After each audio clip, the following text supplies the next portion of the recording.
Ito po mga banateros, breaking news. Senator Bato de la Rosa i-assassinate kapag hindi sumuko or hindi maaresto ng NBI. At ito, Senado, i-hostage or imamarsyalo ni Pangulong Bongbong Marcos kung hindi sila papayag na ibigay si Senator Bato de la Rosa. Bago tayo mag-umpisa, baka pwede niyong i-like ang video na to. Malaking bagay ang like sa aming mga content creators. Maraming salamat po.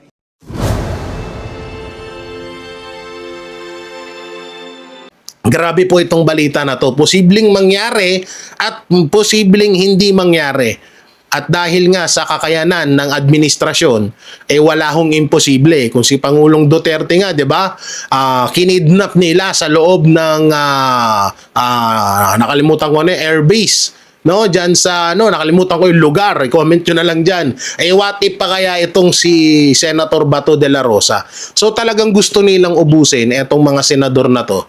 Lalong-lalo na yung about diyan sa hostage or imamarsyalo, yung mga senador na yan, dahil nga kapag ginawa nila yon, mas mapapadali ho ang impeachment ni VP Sara Duterte sa Senado. Mawawala. Halimbawa, ilan nang mawawala dyan kung sakali?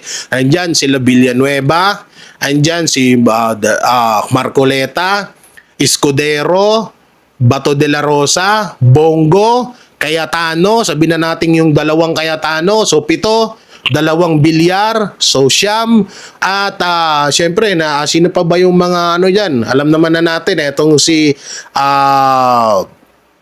nanay ni Lebiste na si Legarda ay maaaring tumutol din yan sa impeachment kay VP Sara Duterte. So kapag hinostage nga naman or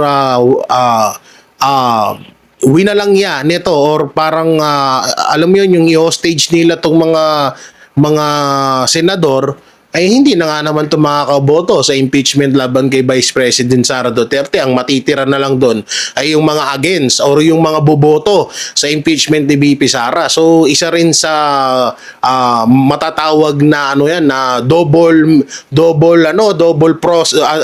plan. Oo, plan.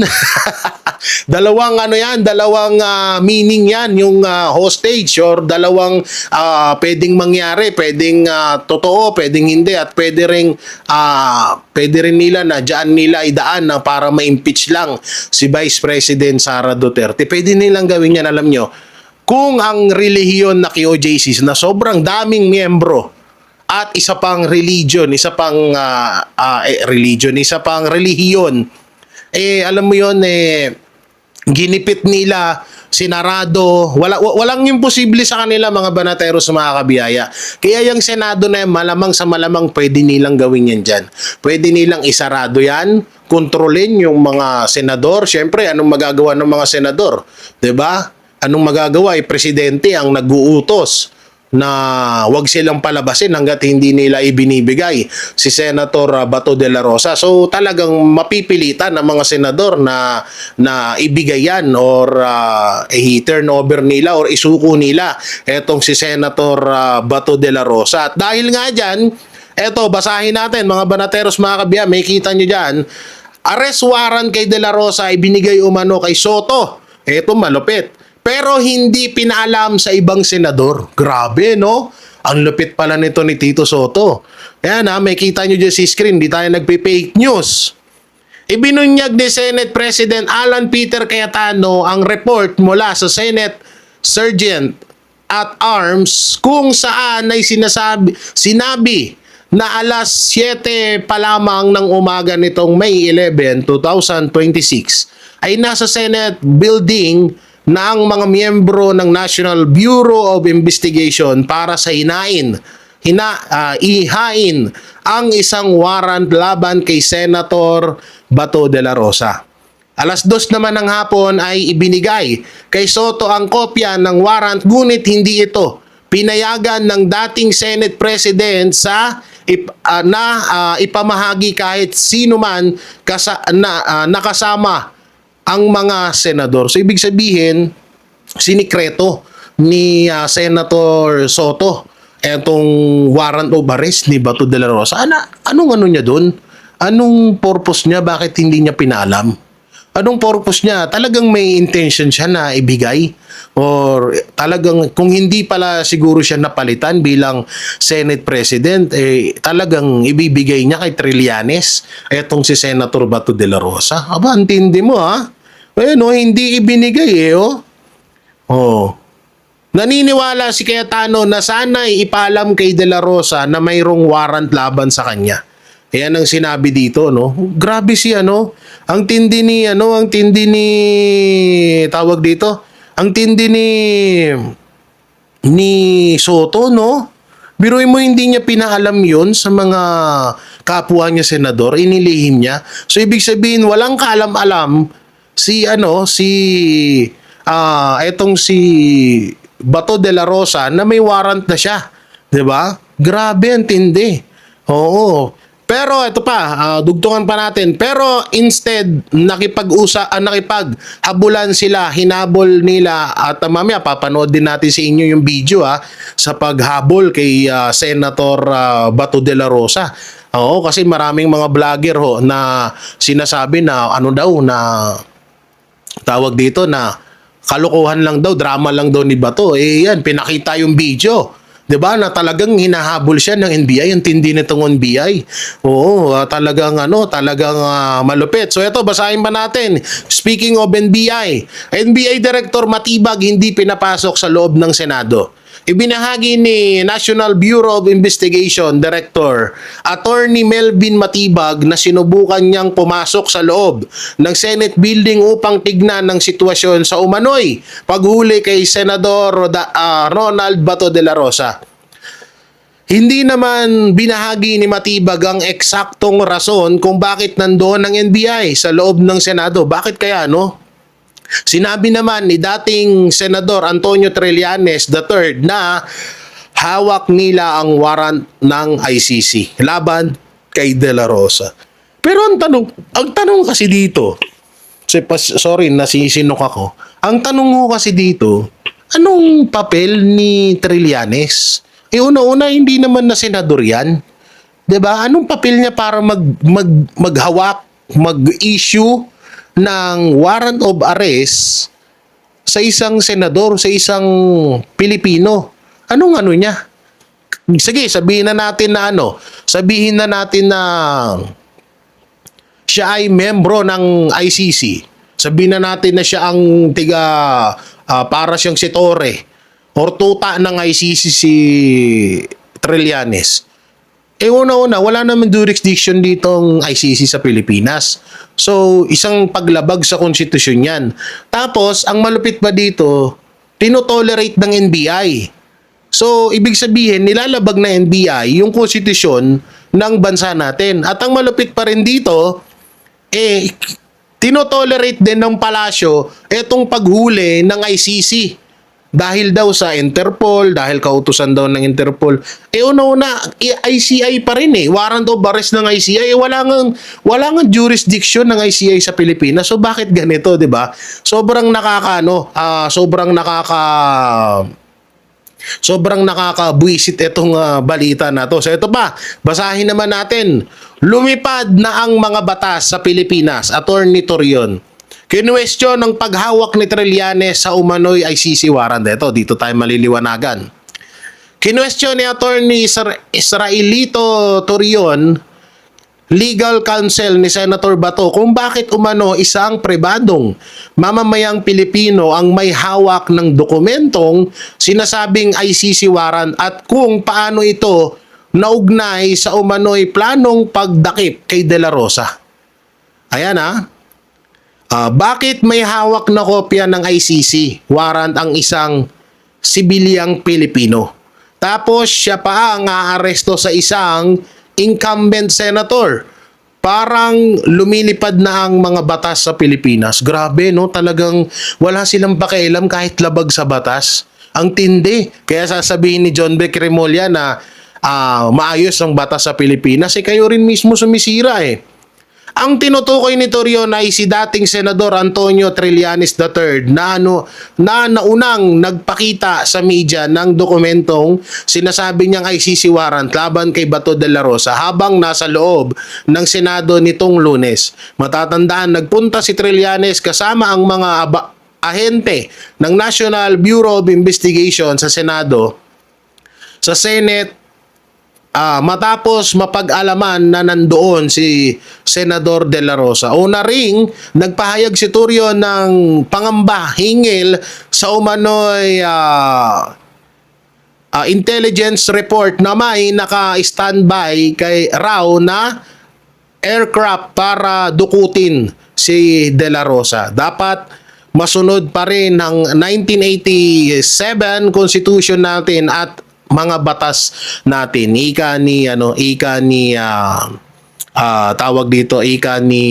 Attorney Torion. Isa sa mga magaling na attorney yan. So grabe, no? Talagang, so ibig sabihin, kung pagdudugtong-dugtongin ho natin lahat ng lahat po ng nangyayari ngayon, maituturing ho natin na ang tindi nitong ginagawa na to at may posibilidad na totoo yung pang-hostage sa mga senador at yung assassination kay Senator Bato de la Rosa. Kasi dito mababasa ho natin na merong pangamba si Attorney Torion. Ayan, na makikita nyo dyan, ulitin natin. Una ring nagpahayag si Attorney Torion ng pangamba hingil sa umano'y intelligence report na may naka-standby raw na aircraft para dukutin si Senator Bato de la Rosa. Aba, putang ina, grabe. Talagang walang demonyo na talaga. Demonyo na talaga tong ginagawa ng administrasyon. Super duper na to. Ewan ko na lang mga Pilipino, mga kababayan, kung papayag pa ba kayo nito? Hayaan pa ba natin to? Hindi ko sinasabing lumaban tayo sa gobyerno, pero kailangan nating magsalita. Hayaan pa ba natin to na sa pangalawang pagkakataon? Sa totoosin nga lang, pangatlong pagkakataon na to. Kung sakaling makuha nila si Senator Bato de la Rosa, pangatlong pagkakataon na ho ito. No, pangatlong pagkakataon na ito, unang-una po kay Pastor Apollo C. Quiboloy. Nabigo ho sila. Nagkamali sila doon. No, hindi nila madala-dala si Pastor sa ibang bansa dahil una-una nabalita at kinasuhan nila dito sa Pilipinas. Kung matatandaan nyo, nagpapakaso si Pangulong Duterte dito sa Pilipinas. Hindi nila kinakasuhan kasi nga bawal din talaga na dalhin dun sa ICI yung pag may kaso ka dito. Dapat dito ka litisin. So ganun din ginagawa kay Senator Bato de la Rosa. Ayaw nilang sampahan ng kaso na willing naman si Senator Bato de la Rosa na humarap sa mga kasong ibabato sa kanya. 'Di ba? At ang masakit nga lang talaga dito, alam mo, Senator Bato de la Rosa, kung matatandaan mo nung press con or nung hearing about KOJC, nandun kasi kami nung time na yon, parang pinagtanggol niya pa yung mga kapulisan. No, pinagtanggol niya pa yung mga kapulisan at ngayon ay ginagawa na sa'yo. Hindi ko sinasabing masakit, masama loob ko, pero ang akin lang binaybi mo sila ngayon tapos ngayon ikaw na yung sinusuwag nila. So, dapat talagang panindigan mo na yan, Senator Bato de la Rosa.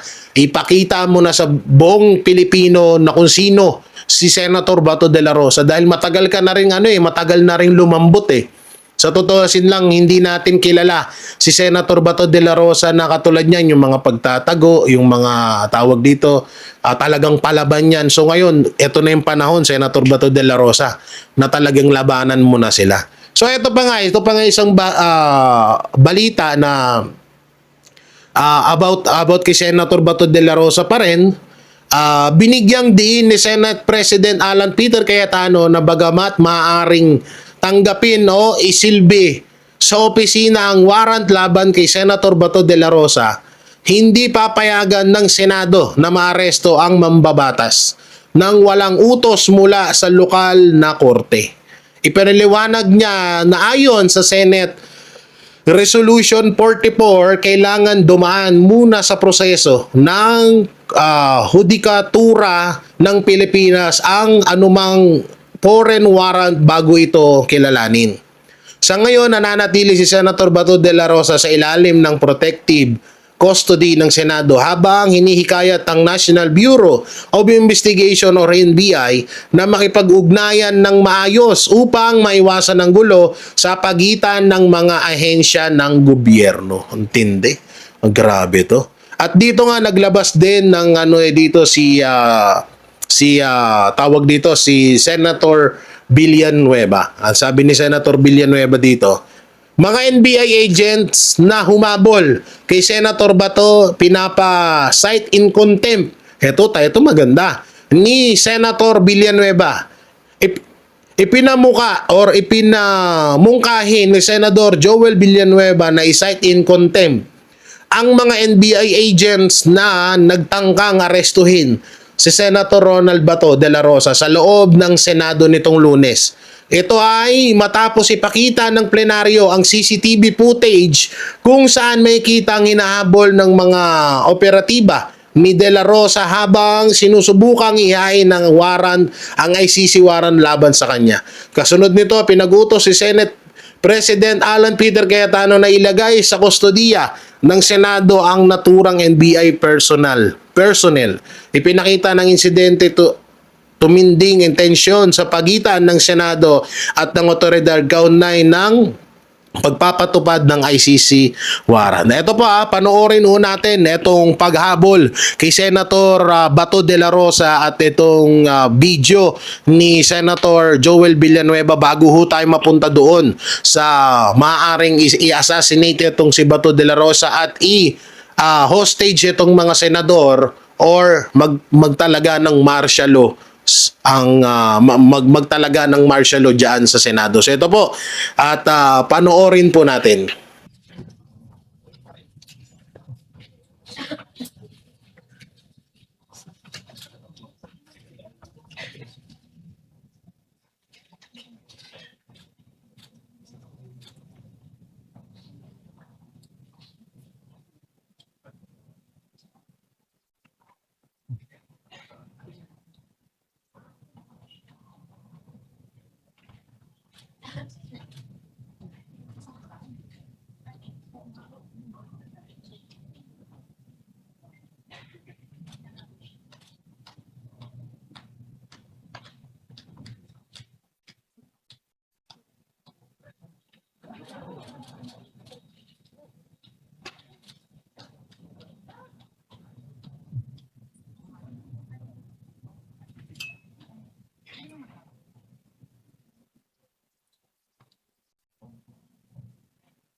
Sino yung mga NBI doon?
The chair will recognize Senator Marcoleta, who had the floor before our colleagues suggested that we watch for ourselves. So we will be asking the OSA to identify who among those who were chasing Senator Bato were NBI agents.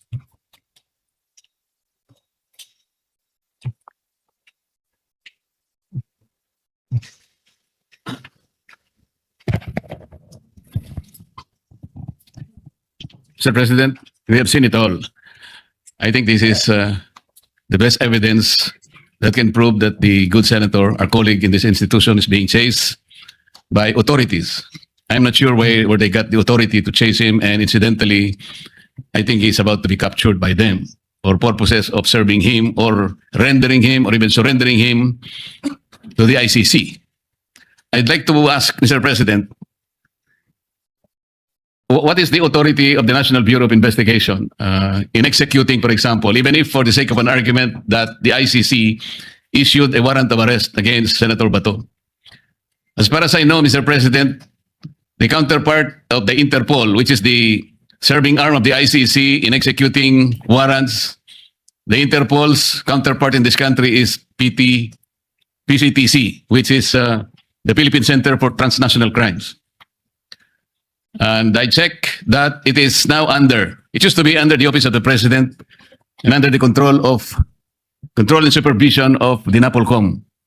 But I think it's now under the control of the DILG. So my question is, how come that the NBI is chasing Senator Bato for an apparent warrant of arrest, which the former Senator Trillanes has been showing around that he got a warrant of arrest and he is personally serving it to the senator? The first question is former Senator Trillanes now the sheriff of the ICC? And he has been working with the Interpol, Mr. President. This is all questionable. As I said earlier, Mr. President, this is not only an assault to our colleague, but principally it is an assault, an insult to this institution. Hindi natin pwedeng palampasin ito, Mr. President. We need to protect the senator. As I said earlier, and I manifested that Trillanes himself was a beneficiary of this institution's security. Humingi po siya ng Senate Protective Custody nung panahon na kinailangan niya po ito. Ngayon, ironically, he's the one executing the very act which prevented him from being assaulted at the time. Masyado pong nakakabahala na ang nangyayari, Mr. President. I think I think we can identify all these people in due time. They did not only violate Article 145 of the revised penal code, as I earlier manifested. Former Senator Trillanes is even guilty of usurping authority, Mr. President. Hindi natin pwedeng palampasin po ito. In the meantime, I'd like to move, Mr. President, that in the light of the recent adoption of the Senate Resolution number 44, I move that Senator Bato be placed under the Senate Protective Custody, Mr. President, until he is able to get all and exhaust all legal remedies to protect himself, and until this institution is also able to do just the same. Mr. President, Article 59 of Rome Statute is very, very clear. It's very, very clear. Even for the sake of an argument that there is a valid warrant of arrest against our colleague, Article 59 still states that the person to be arrested must be promptly delivered to a competent judicial authority in order to accomplish at least three things. Number one, to identify or to ascertain the identity of the person being arrested. Number two, whether the legal processes have been observed. And number three, whether or not his rights were protected. This is very, very important for purposes of protecting the due process and the rule of law, which our colleague can avail, Mr. President. The motion is consistent with our rules, is consistent with Senate Resolution number 44 is consistent with precedence. So is there any objection? If not, the motion is carried. Mr. President,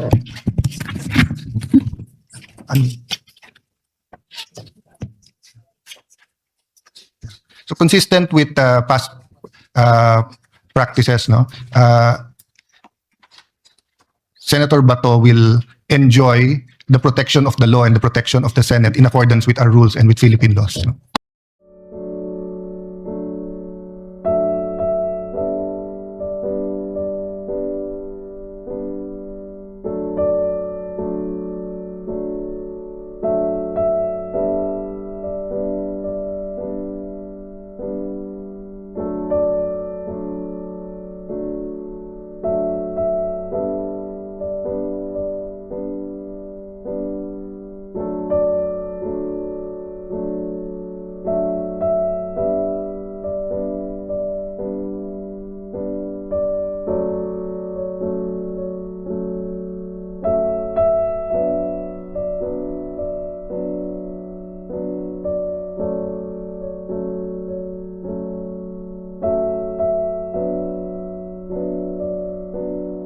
Panalangin para sa bansang Pilipinas. Panginoong Diyos, sa gitna ng unos at panganib, Ikaw lamang ang aming sandigan, ilayo mo kami sa kapahamakan, at pagaanin ang dinaranas ng aming bayan. Bigyan mo ng lakas ang mga nawalan, pag-asa ang mga nasaktan, at tapang ang mga tumutulong. Pag-ibayuhin mo ang aming pagkakaisa at pananampalataya upang sama-sama kaming makabangon at mapalitan ng luha ng pag-asa at kapayapaan. Gabayan mo po kami at ipaalala na lagi kang kasama namin anuman unos ang dumating. Pagpalain mo ang aming bansa, Panginoon, at ituro mo sa amin ang daan ng pag-asa at kapayapaan. Sa iyo namin ipinagkakatiwala ang aming buhay at kinabukasan. Sa pangalan mo, Jesus. Amen.